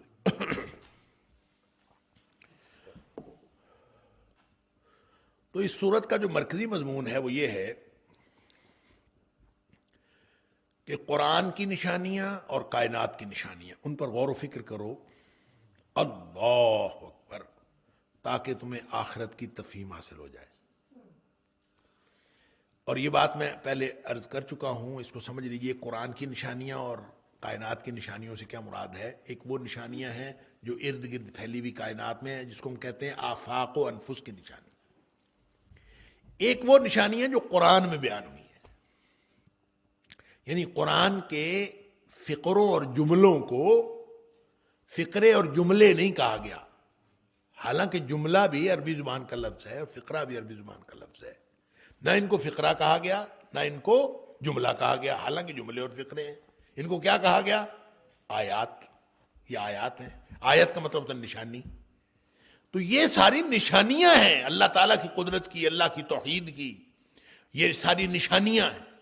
اور یہ جو پھیلی ہوئی فزیکل کائنات ہے، آفاق و انفس، اس میں بھی اللہ تعالیٰ کی وحدانیت کی نشانیاں ہیں، اللہ کی قدرت کی نشانیاں. ان نشانیوں میں اور ان نشانیوں میں کوئی تضاد اور تفاوت نہیں. جس کو یہ سمجھ آ جائے اس کو یہ سمجھ آ جاتی ہے، اور جس کو یہ سمجھ آ جائے اس کو یہ کائنات سمجھ آ جاتی ہے. اللہ اکبر. لہذا کائنات کی تفہیم کوئی شخص حاصل کرتا ہے یا قرآن کی آیات کی تفہیم حاصل کرتا ہے تو لازماً اس کو آخرت بھی سمجھ آ جاتی. یہ نہیں ہو سکتا کہ وہ قرآن کو سمجھ لے اور یا ارد گرد کی کائنات کو سمجھ لے اور اس کو آخرت سمجھنا ہے. یہ سوال ہی پیدا کیا. لہذا یہ سورہ الرحمن جو ہے یہ سب سے زیادہ اس بات کی توجہ دلاتی ہے کہ جو شخص اس میں نشانیاں ہیں. اس میں جو فبأي آلاء ہے، آلاء یا تو الن کی جمع ہے، الن، یا یہ جمع ہے یعنی الن کہتے ہیں الیون تھا اصل میں، الیون، یا بعض نے کہا یہ الون تھا. الون ہو یا الیون ہو، اس کی جمع ہے آلاء. دونوں کا معنی ہے نعمت یا قدرت، نعمت یا قدرت. لہذا جب آلاء کی بات ہوتی ہے تو یہ بالعموم ان نعمتوں کے بارے میں اس کا آلاء سے مراد وہ ساری نعمتیں ہیں جس میں اللہ کی قدرت کا اظہار ہوتا ہے. تو اسی لیے وہ جو شاہ ولی اللہ علیہ الرحمہ نے قرآن کے علوم کو 5 حصوں میں تقسیم کیا ہے، اور ان کا خیال یہ ہے کہ قرآن کے علوم بس 5 ہی مضامین کے اوپر مشتمل ہے. تو اس میں انہوں نے ایک مضمون یا ایک حصہ یہ رکھا ہے تذکیر بآلاء اللہ، کہ اللہ تعالیٰ کی نعمتوں کے بیان کے ذریعے سے تذکیر، یاد دلانا. تذکیر کا مطلب ہے یاد دلانا یا نصیحت دینا، نصیحت کرنا. تو آلاء اللہ جو ہیں، اللہ تعالیٰ کی نعمتیں جو ہیں، اس کے ذریعے سے جو ہے وہ اللہ تعالیٰ تذکیر کرتا ہے. جہاں جہاں اللہ کی آلاء کا یا اللہ تعالیٰ کی نعمتوں کا یا اللہ کی قدرتوں کا ذکر. اس کے لیے بعض صورتیں جو ہیں بڑی اسپیسیفک ہیں. اس میں سے ایک سورہ الرحمن ہے، بلکہ کہنا چاہیے کہ موسٹ اسپیسیفک جو اگزامپل ہو سکتی ہے تذکیر بآلاء اللہ کی، وہ سورہ الرحمن. اس کے علاوہ سورہ نحل بھی اس میں ہے، اور بھی صورتیں ہیں جس کے اندر، اور جگہ جگہ اللہ تعالیٰ تصریف آیات فرماتے ہیں. تصریف آیات کا مطلب یہ ہے کہ آیات کو مختلف اسالیب سے گھوم پھرا کر اللہ تعالیٰ کبھی ادھر، کبھی اس طریقے سے، کبھی اس اسلوب سے، کبھی اس اسلوب سے اللہ تعالیٰ سمجھاتا ہے. تو مختلف طریقوں سے اس کو کہتے ہیں تصریف آیات. تو قرآن میں تصریف الآیات، آیات کو بار بار اس کا مختلف اسالیب سے ذکر کر کے اللہ تعالیٰ نے تفہیم دی ہے. اور یہاں سورہ الرحمن جو ہے تذکیر بآلاء اللہ کی ایک بہترین اور عمدہ مثال ہے. اور میں نے عرض کیا کہ اس کا جو مرکزی مضمون ہے وہ یہ ہے کہ ان نشانیوں پر، قرآن کی نشانیوں پر غور و فکر کرو، اور آفاق و انفس کی نشانیوں پر غور و فکر کرو، تاکہ تمہیں آخرت کی تفہیم حاصل ہو اور انسان جب آخرت پر یقین رکھ لیتا ہے تو اس کے طرز عمل پر اوپر فوراً ڈائریکٹ اثر ہوتا ہے، اور یہ آخرت کی وجہ سے اپنے عمل کے اندر تبدیلی لے آتا ہے۔ دوسرا یہ کہ اس کو 3 حصوں میں، مضامین کے اعتبار سے 3 حصوں میں تقسیم کیا جا سکتا ہے۔ جو پہلا حصہ ہے اس میں یہ آیت نمبر 1 سے لے کر آیت نمبر 28 تک کا ہے۔ تو اس حصے میں اللہ تعالیٰ نے مظاہر قدرت اور ان دنیاوی نعمتوں کا ذکر کیا، دنیاوی نعمتوں کا ذکر کیا ہے جو رحمان ہونے کی دلیل ہے، یعنی دلائل رحمانیت بیان کی ہے۔ اور دلائل رحمانیت بیان کرنے سے پہلے ابتدا میں ہی اللہ تعالیٰ نے اپنی صفت رحمان کا ذکر کر دیا۔ تو صفت رحمان یعنی بطور مبتدا ہے، اس کے بعد ساری خبریں، اور خبر کیا ہے؟ علم القرآن، خلق الانسان، علمہ البیان، یہ ساری خبریں، سبحان اللہ، کہ یہ سارا کچھ کس نے کیا؟ الرحمن۔ تو اس اعتبار سے جو دلائل رحمانیت ہیں آیت نمبر 1 سے لے کر آیت نمبر 28 تک، تو ان میں قرآن کا ذکر ہوا، تخلیق انسان کا ذکر ہوا، قوت گویائی بیان کا ذکر ہوا، سورج چاند ستاروں کا ذکر ہوا، اور ستاروں کی بجائے بلکہ کہنا چاہیے جڑی بوٹیوں کا ذکر ہوا۔ والنجم جو ہے، والنجم اس کا ایک معنی ہوتا ہے ستارے جو ہم لیتے ہیں، تو اکثر مترجمین ترجمہ کر دیتے ہیں کہ ستاروں اور درختوں کو ہم نے پیدا کیا، یسجدان، والنجم والشجر یسجدان، کہ وہ سجدے کر رہے ہیں، حالانکہ یہ درختوں کے ساتھ ستاروں کی کوئی خاص مناسبت نہیں لگتی۔ اس کا معنی اصل میں شجر وہ درخت ہوتا ہے جس کا تنا ہو، اور نجم بھی درخت ہوتا ہے یا پودا ہوتا ہے جس کا تنا نہ ہو۔ لہذا عام طور پہ جو بیلیں ہیں یا جڑی بوٹیاں ہیں جن کا تنا نہیں ہوتا، وہ ساری نجم سے مراد ہے۔ تو ترجمہ اس کا یہ ہوگا کہ جڑی بوٹیاں، اس کا مطلب ستارے نہیں ہوگا۔ بہرحال یہ سارے اللہ تعالیٰ کی رحمانیت کی دلیل ہیں، اور درخت بھی، جڑی بوٹیاں بھی، آسمان، زمین، مختلف میوے اور پھل، یہ سب اللہ نے ذکر کیے، اور ہر ایک کے ساتھ اللہ فرماتا ہے کون کون سی نعمتوں کو جھٹلاؤ گے، فَبِأَيِّ آلَاءِ رَبِّكُمَا تُكَذِّبَانِ، کون کون سی نعمتوں کو جھٹلاؤ گے۔ اور ان نعمتوں کا تذکرہ کرنے کے بعد فرماتا ہے کُلُّ مَنْ عَلَيْهَا فَانٍ، یہ ساری کی ساری ختم ہو جانی ہے۔ دلائل رحمانیت، سب تم مستفید ہو رہے ہو اس سے، لیکن یہ سب ختم ہو جائے۔ کُلُّ مَنْ عَلَيْهَا فَانٍ، یہ دنیا کی نعمتیں ہیں جو دلائل رحمانیت کے طور پر پیش کی۔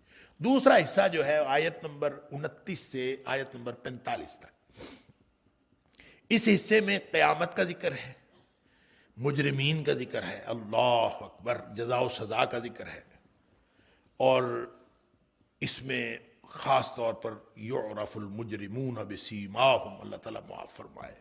اللہ تعالیٰ کی قدرت کا ذکر تو ہر جگہ پہ ہے ہی سو ہے، لیکن اس میں خاص طور پر اس حصے میں قیامت اور مجرمین کا ذکر ہے۔ اور تیسرا حصہ جو ہے آیت نمبر 46 سے لے کر آیت نمبر 77 تک، کل اس کی آیات بھی 77 ہی ہیں، اس حصے میں ان نعمتوں کا ذکر ہے جو جنت کی ہیں، جنت کی نعمتوں کا ذکر، سبحان اللہ، جنت کی، پھر اس کے ساتھ ایکسٹرا مزید جنت کی نعمتیں، ان سب کا ذکر ہے، اللہ اکبر۔ اور پھر آخر پہ جو آیت نمبر 78 ہے، یعنی اس کو چوتھا حصہ کہہ لیں، اس کا جو چوتھا حصہ ہے وہ صرف ایک آیت ہے، اور اس آیت میں فرمایا کہ جو تبارک اسم ربک ذی الجلال والاکرام، تیرا رب جو ہے وہ جلال والا بھی ہے اور کرم والا بھی ہے۔ جلال والا ان لوگوں کے لیے جو تکذیب کرتے ہیں، اور کرم والا ان لوگوں کے لیے جو تصدیق کرتے ہیں۔ لہذا ان نعمتوں کو سب دیکھتے ہیں، سب مستفید ہوتے ہیں۔ رویے دو پیدا ہوتے ہیں، ایک تصدیق کا اور ایک تکذیب کا۔ اگر اللہ ہمیں تصدیق کا رویہ عطا فرما دے تو یہ پھر تصدیق کا رویہ صرف دنیا میں نہیں رہتا، یہی وہ رویہ ہے جو قبر میں جا کر بھی نبی پاک صلی اللہ علیہ وسلم نے فرمایا کہ اللہ کی طرف سے اس کو پیغام ملے گا کہ تو سچا تھا یا تو جھوٹا تھا، اللہ صدقتا یا کذبتا، یہ کہہ دیا جائے گا قبر کے اندر۔ اللہ تعالیٰ معاف فرمائے کہ ہم کذبتہ والے ہوں، اللہ تعالیٰ ہم سب کو صدقتہ والوں میں بنائے۔ الرحمن علم القرآن خلق الانسان علمہ البیان۔ الرحمن اللہ تعالیٰ کی وہ صفت ہے، اس کو ہم نے الرحمن الرحیم خاص طور پہ سورہ فاتحہ کے اندر زیادہ تفصیل سے پڑھا تھا۔ میں صرف تھوڑا سا اشارہ کرنا چاہتا ہوں تاکہ ایک ذہن میں آ جائے کہ الرحمن اللہ کی کون سی صفت ہے۔ رحمان کا معنی بھی رحم کرنے والا اور رحیم کا معنی بھی رحم کرنے والا۔ اس کے اندر بہت سارے لوگوں نے، بہت سارے مفسرین نے اس کے خاص و عام ہونے کے اندر اختلاف کیا ہے۔ بعض کا خیال ہے رحمان خاص صفت رحمت ہے، بعض نے کہا ہے کہ رحیم خاص صفت رحمت ہے، اور بعض نے اس سے الٹ کہا ہے، بعض نے کہا کہ الرحمن عام صفت رحمت ہے، بعض نے کہا رحیم عام صفت رحمت ہے۔ بہر اس کو ہم نے اس وقت دیکھا تھا کہ جو رحیم ہے یہ فعیل کے وزن پہ ہے، اور رحمان جو ہے یہ فعلان کے وزن پہ ہے، اور اس کے ساتھ جو الف لام ہے یہ تو معرفہ کا ہے، تخصیص کا ہے کہ اللہ کا نام ہے، اور الرحمن اللہ کے علاوہ کسی اور کا نام نہیں ہو سکتا، الرحیم بھی اللہ کے علاوہ کسی اور کا نام نہیں ہو سکتا۔ بہت سارے لوگوں کا خیال یہ ہے کہ الرحمن اور الرحیم کی وجہ سے، یہ چونکہ اللہ کے نام ہے لہذا کسی کے ہو نہیں سکتے، اور لوگ اس سے ترجمہ کرتے وقت اور مفسرین بھی بعض اوقات یہ کہہ دیتے ہیں کہ رحمان کسی کا نام نہیں ہو سکتا، رحیم کسی کا نام نہیں ہو سکتا۔ یہ درست نہیں ہے۔ اللہ کا نام الرحمن ہے، رحمان نہیں ہے۔ رحم اللہ نے بندوں میں بھی ڈالا ہوا ہے، رافت اللہ نے لوگوں میں بھی ڈالی ہوئی ہے، لہذا اللہ جو ہے وہ الرؤوف ہے، الرحیم ہے۔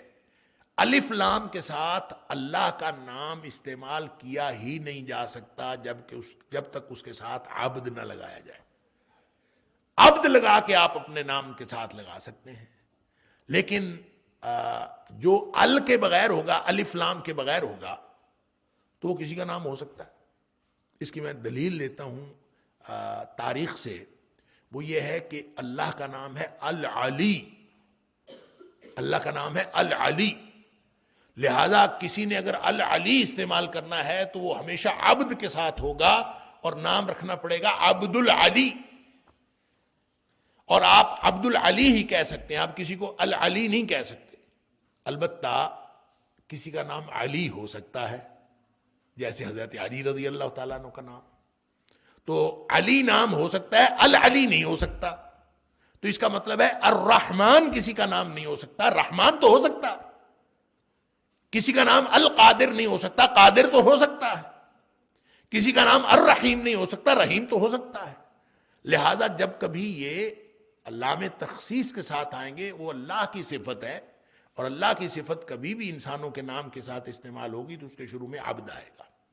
لہذا عبد الرحمن، عبید الرحمن، عطاء الرحمن کسی بھی صفت کے ساتھ وہ شامل ہو سکتا ہے، لیکن صرف رحمان کسی کا نام رکھنا ہو تو یہ غلط نہیں ہے، جیسے علی اکیلا نام رکھنا غلط نہیں ہے۔ العلی، یا آپ عبد العلی نام رکھ دیں یا صرف علی رکھ دیں، یہ دونوں درست ہیں۔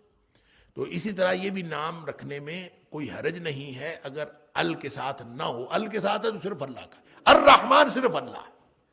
اور اسی طرح اس صفت کے ساتھ، اچھا میں عرض کر رہا تھا دونوں میں فرق، کہ وہ فعیل کے وزن پہ ہے، وہ فعلان کے وزن پہ۔ فعیل کے اندر استقلال پایا جاتا ہے اور فعلان کے اندر جوش پایا جاتا ہے، یعنی وقتی طور پر کسی کے اندر جب کسی وجہ سے یعنی کوئی شخص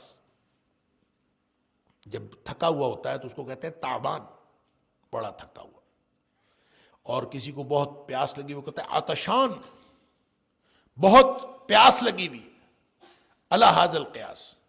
تو جس میں ایک خاص، تو اس کا مطلب ہے اللہ ویسے تو رحیم ہے، ہر چیز، ہر شخص پر، ہر چیز پر، بلکہ کافروں پر بھی رحم کرتا۔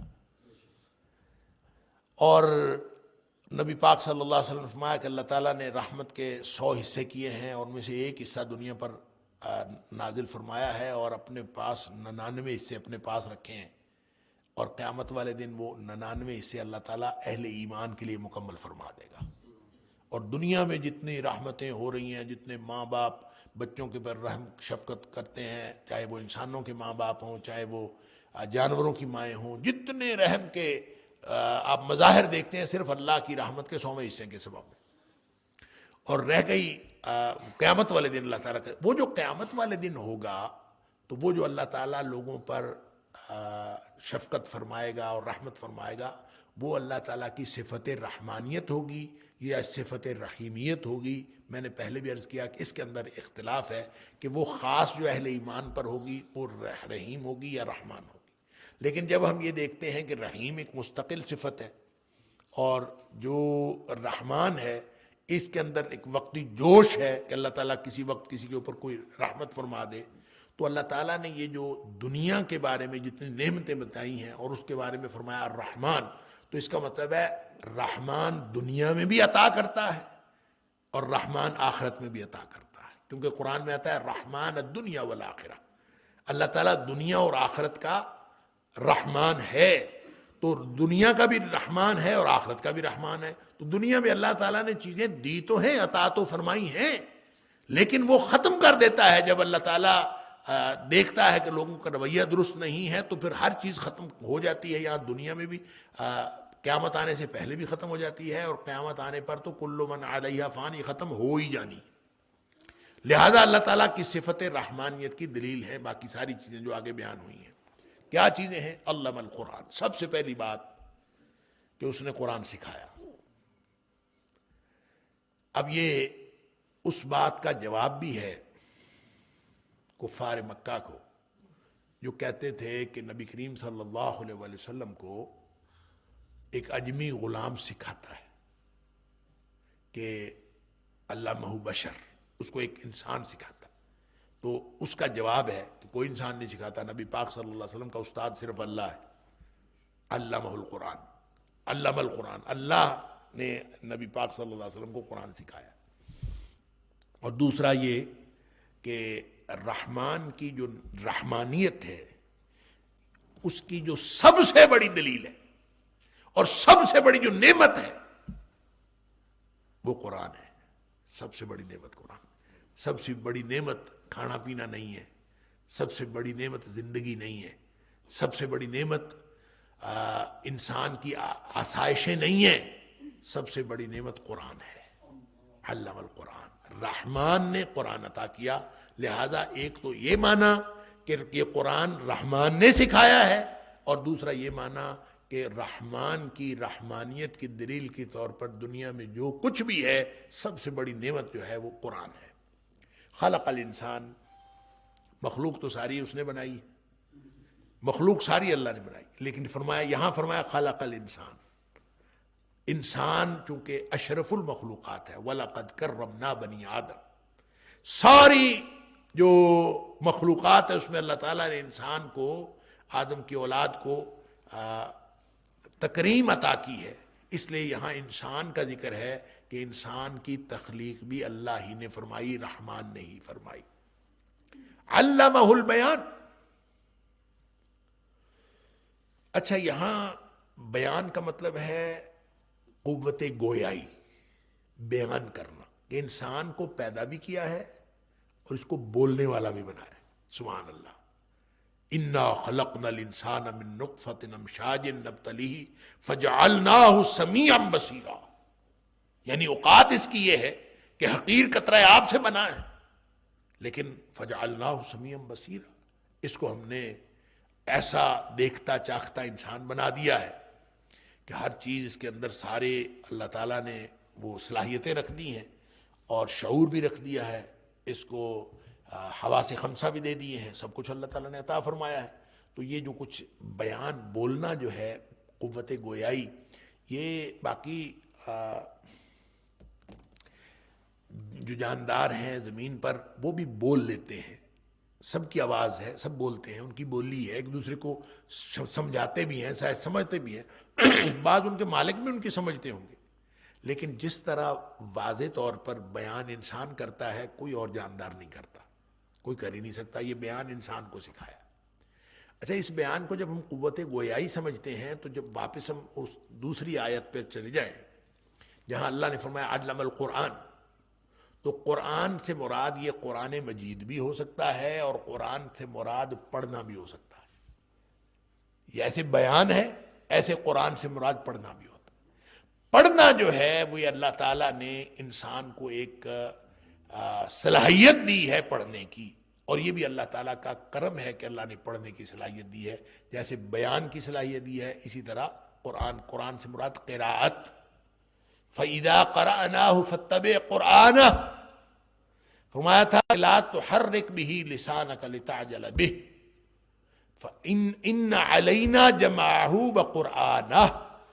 اس کو جو قرآن پڑھنے میں نبی پاک صلی اللہ علیہ وسلم جلدی جلدی فرماتے تھے. جب وحی نازل ہوتی تھی تو فرمایا کہ آپ جلدی نہ کیا کریں، اس لیے کہ اس کو حفظ کروانا اور اس کو پڑھوانا ہمارے ذمہ ہے.